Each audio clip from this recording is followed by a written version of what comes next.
Political stability के बगैर economy stabilise नहीं करेगी। कोई भी दुनिया में इन्वेस्टर, चाहे वो मुल्क के अंदर हो चाहे बाहर हो, वो इन्वेस्ट नहीं करता जब वो समझता है कि उसकी इन्वेस्टमेंट को खतरा हो सकता है। और वो खतरा कैसे हो सकता है, उसे ये नहीं पता कि 5 महीने 6 महीने साल के बाद क्या होगा, वो इन्वेस्ट नहीं करेगा।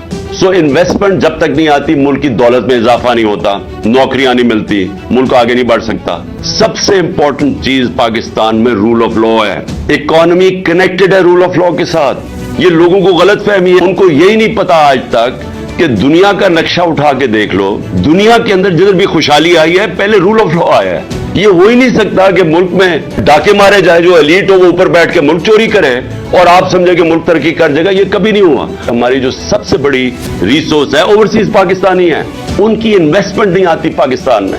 वो प्लॉट्स खरीद लेते हैं लेकिन इन्वेस्ट नहीं करते इंडस्ट्री में और बिजनेसेस में, क्योंकि उनको कॉन्फिडेंस नहीं है। पाकिस्तान के इंसाफ के निजाम पे कॉन्फिडेंस नहीं है। और मैं मिडिल टियर इन्वेस्टर्स की बात कर रहा हूं, बड़े बड़े इन्वेस्टर्स नहीं। और अगर हमारे पास 1 करोड़ में से मैं कहता हूं 5 लाख पाकिस्तानी भी इन्वेस्ट करना शुरू करें, आप इमेजिन करें कि कितनी इनफ्लो आ गई डॉलर्स की हमारे मुल्क में। तो उसके लिए कॉन्ट्रैक्ट इन्फोर्समेंट चाहिए, उसके लिए रूल ऑफ लॉ चाहिए, उसके लिए एक कॉन्फिडेंस चाहिए हमारे मुल्क के इंसाफ के निजाम पे कि गवर्नमेंट एक मैंडेट से आए, और फिर जब वो मैंडेट से आए तो उसके जब पब्लिक उसके पीछे खड़ी हो तो वो फिर मुश्किल फैसले करे। पब्लिक तो उसके साथ होगी जब वो ट्रस्ट करेंगे कि जब वो पब्लिक को जो भी लीडरशिप कहेगी कि देखें ये मुश्किल वक्त है, ये मैं कर रहा हूं और इसके बाद आपके लिए आसानियां पैदा होंगी, तब पब्लिक मुश्किल गुजार लेती है। लेकिन इनके होते हुए तो उनके पास अब कोई एतमाद ही नहीं है इनके ऊपर। पाकिस्तान में रूल ऑफ लॉ एस्टेब्लिश करना अब नागुज़री हो चुका है। उसके बगैर